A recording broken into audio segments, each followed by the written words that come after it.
আসসালামু আলাইকুম। মিতাল বাংলা আপডেটের পক্ষ থেকে সবাইকে শুভেচ্ছা। তো এই মুহূর্তে আপনারা যারা যারা আমার ভিডিওটি দেখছেন অবশ্যই আমার চ্যানেলটা সাবস্ক্রাইব করবেন, আমার ফেসবুক পেজটা ফলো দিবেন। আর আজকের ভিডিওটা অ্যাকচুয়ালি কি, এই ভিডিওটা সম্পূর্ণ ডিফারেন্ট কারণে করা হয়েছে। কারণ দেখা গেছে যে ইটালির আপডেটটা আপনারা সবাই জানেন যে নুল্লস্তা বের হচ্ছে, আর এখন তো আগস্ট মাসে খুবই কম কাজ হয়। আর বিএফএস এর আপডেটটাও আপনারা কন্টিনিউ পাচ্ছেন, আমি দিতে পারতেছি না কারণ ভাই আমার মনটা ভালো না। বাংলাদেশের যে পরিস্থিতি, ছোট ভাই বোনদের যে পরিস্থিতি, ওরা আন্দোলনে নামছে, আন্দোলনে নামার পরে এতগুলি মানুষ শহীদ হয়েছে, এতগুলি স্টুডেন্ট শহীদ হয়েছে। আর কি বলবো, মানে আমাদের বাংলাদেশের যতগুলো মানুষ এইবার শহীদ হইল, এই গণহত্যাটা যে হইল, মানে এটা গণহত্যাই বলে, ঠিক আছে। কন্টিনিউ একজন করে মারা যেতেছে, 1-5 এরকম করে মারা যেতেছে। আপনি এটা কি বলবেন? গণহত্যা অবশ্যই বলবেন। আমরা আসল কথা কি, যখনই মানে বাসা থেকে বের হই কিংবা একটা বারে যাই, একটা কফি খেতে যাই, তো সেখানে গেলে দেখা গেছে সবাই জিজ্ঞেস করে, কিরে তোর দেশের অবস্থা কি? তোদের দেশে তো অনেক কিছুই চলতেছে, তোদের দেশের গভর্নমেন্ট তো কেন খারাপ? ঠিক আছে, কোন দেশে তো এরকম হয় না, মানে এরকম গোলাগুলি হয় না, ওপেনে পুলিশ গুলি করে না, তবু স্টুডেন্টদের উপরে। দেখেন বাংলাদেশ কোন পথে যাচ্ছে এটা আপনারা খুবই ভালো মতো জানেন। হ্যাঁ, আর আমি আমার পক্ষ থেকে স্টুডেন্ট যে আন্দোলনটা করতেছে তাদেরকে আমার পক্ষ থেকে আমি সম্পূর্ণ সাপোর্ট দেই। আপনারা অনেকেই জানেন যে আমি কিন্তু ফেসবুক একটা স্ট্যাটাস দিছি যে আমার গ্রুপের কেউ যদি আন্দোলনকারী থাকে, আপনাদের যে কোনো হেল্প প্রয়োজন হলে আপনারা আমার সাথে ডাইরেক্টলি যোগাযোগ করবেন, আমার ফেসবুকে যোগাযোগ করবেন। আমি ভাই কাউকে ভয় পাই না, কারণ আমি নিজে রাজনীতি করি না। আমি আজকে এটার কেন সাপোর্ট দিতেছি, কারণ ভবিষ্যতে আমার ছেলে পেলেও বড় হইতেছে, আমার ছেলে মেয়েও বড় হইতেছে, ভবিষ্যতে আমার ছেলে মেয়েও বাংলাদেশে যাইতে পারে না, আমার ছেলে মেয়েও চিন্তা ভাবনা করতে পারে যে আমি একটা জব করব। এখান থেকে লেখাপড়া করতেছে ঠিক আছে, কিন্তু বাংলাদেশে যাও জব করতে পারে। এটা আপনার ছেলে মেয়ের ভবিষ্যতের জন্য করতেছে, আপনাদের ভবিষ্যতের জন্য করতেছে। এই স্টুডেন্টরা যে এত আন্দোলন করতেছে, দেখেন কি পরিমাণের গুলি করতেছে, কি পরিমাণের, মানে হেলিকপ্টার দিয়ে যে স্টুডেন্টদের উপরে যে গুলি করবে, এটা মানে আমি তো দেখছি ভিডিওতে দেখছি। আর মানে দেখলাম একটা ছেলের মাথায় গুলি লাগছে না কি লাগছে বলতে পারব না, কিন্তু এই জায়গাটা একদম ফাঁকা হয়ে রয়েছে। মানে এটা দেখার পরে না, মানে আরো খারাপ লাগছে। এরপরে আরেকটা ছেলেকে দেখলাম, মেবি খুলনার, যাই কোন জায়গার বলতে পারবো, মেবি খুলনার। ছেলেটা আন্দোলনের সময় পানি দিতেছিল সবাইকে, ভাই পানি লাগবে নাকি, পানি কার পানি লাগবে, ঠিক আছে। ওর চেহারাটার ভিতরেই কিন্তু একটা মায়া আছে, আর ও কিন্তু স্টুডেন্ট, ও কিন্তু কোনো হামলা করতে যায়নি কিছু, ওই প্রতিবাদ করতে গেছে। এজন্য কি আপনারা গুলি করবেন? কথাটা বুঝেন। মানে এটা কি বলবো, মানে বলার কোনো ভাষা নাই। জানি না, আমার মানে ভিডিওটা আপনাদের অনেকের খারাপ লাগতে পারে, অনেকের ভালো লাগতে পারে, ঠিক আছে। তো যাই হোক, আপনাদের যতটুকু সম্ভব অতটুকু আপনারা শেয়ার করবেন। তবে একটা কথা বলি ভাই,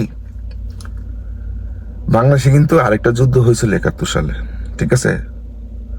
তখন মানুষ ছিল নিরস্ত্র, ঠিক আছে।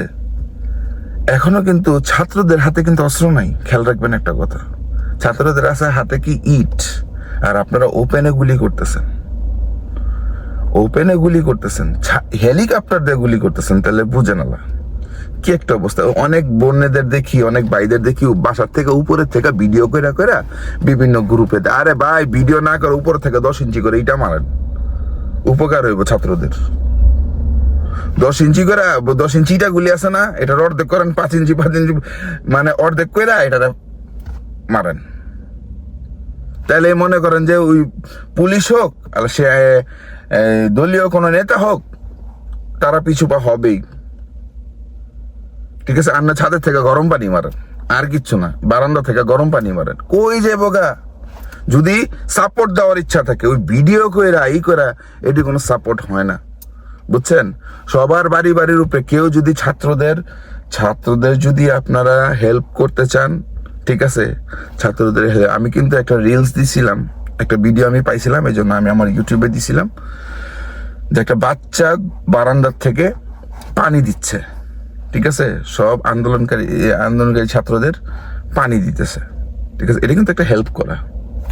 ওকে, তবে আমি যেটা বলছিলাম যে আমার গ্রুপের যদি কেউ থাকে আন্দোলন করতেছেন, যদি আপনাদের ফ্যামিলির কোনো সমস্যা হয় কিংবা আপনাদের থাকার কোনো সমস্যা হয়, সম্পূর্ণ আমাকে বলবেন, আমার সাথে যোগাযোগ করবেন।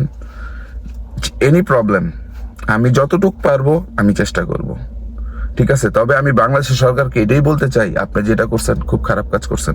হইতে পারে হ্যাঁ, আমি দেশে আসলে পর আমার সমস্যা হইতে পারে যদি আপনি ক্ষমতায় থাকেন, ঠিক আছে, আমার সমস্যা দেখেন, আমি এটা ভয় পাই না, আমি ভয় পাই না। হ্যাঁ, এখন কারণ আমি একজন রেভিডেন্স যোদ্ধা, এটা আপনাদের খেয়াল রাখতে হবে। আমার টাকায় দেশ চলে, আমাদের টাকায় দেশ চলে, ঠিক আছে, আমাদের টাকা নিবেন, ঠিক আছে, আর ওই টাকা দিয়ে গুলি কিনা আমার ভাই বোনরাই মারবেন। হ্যাঁ, এটা কি সম্ভব? লাগলে 1 বছর দেশে টাকা পাঠাবো না, ওই ক্যাপাসিটি আছে, ওই ক্যাপাসিটি আছে যে 1 বছর আমার দেশে টাকা না পাঠালে কিচ্ছু হইব না। আমার দেশে কিচ্ছু নাই ভাই, আমার দেশে টাকা পাঠানোর মতো কোনো লোকজন নাই যে আমার টাকা পাঠানি লাগবে, বুঝছেন? ওই ক্যাপাসিটিটা আছে যে দেশের থেকে, বরঞ্চ দেশের থেকে আমি টাকা নিয়ে আসবো, পারলাম আর কিছু করেন যান। এখন দেশের থেকে আমি টাকা নিয়ে আসবো, দেশের টাকা উল্টা এখানে নিয়ে আসবো। আপনাদের যত ভাইয়েরা আছে, যেই কয়জনই আছেন, পারলে দেশের থেকে টাকা নিয়ে আসেন, যেই টাকাটা আপনার দেশে পাঠাইছেন, ঠিক আছে। আমি যে জিনিসটা চিন্তা করি, যারা ইটালিতে আছেন, আপনারা হয়তো অনেকে আছেন ইটালি থেকে আমার ভিডিওটি দেখেন আজকে বাংলাদেশে আমরা কি করি, বিভিন্ন এসেট করি, ফ্ল্যাট কিনি, প্লট কিনি, ঠিক আছে, ব্যাংকে ডিপোজিট করি, এইটা করি সেটা করি। আচ্ছা, আমরা যদি 1 কোটি টাকা দিয়ে একটা ফ্ল্যাট কিনি, সেটার ভাড়া বরঞ্চ ঢাকা, আপনি ক্যাপিটাল ধরেন, ঢাকা সিটি কিংবা চিটাগং সিটি, সিলেট সিটিতে, ঠিক আছে, যে কোনো ক্যাপিটালে আপনারা মানে সিটিতে যখন একটা ফ্ল্যাট কিনবেন, 1 কোটি টাকা দিয়ে 1.5 কোটি টাকা দিয়ে একটা ফ্ল্যাট কিনবেন, ফ্ল্যাট কেনার পর এটার ভাড়া দেবেন সর্বোচ্চ কত? 20,000 কি 25,000, 30,000ই ধরেন। আপনি সেই 1.5 কোটি টাকা দিয়ে ইটালিতে একটা বাড়ি করেন, শহরের একটু বাইরে যান কিংবা শহরের ভিতরেই কিনেন, 3-4 রুমের বাড়ি কিনেন, ঠিক আছে, ওইটারে ভাড়া দেন, আপনার এই জায়গা থেকে বাংলাদেশি টাকা 70,000 টাকা ভাড়া পাবেন আপনি, ঠিক আছে। কই 20,000, কই 70,000। তো আমার দরকারটা কি আমি দেশে আমার সেট করার? আমি এখন এই চিন্তা ভাবনা করি,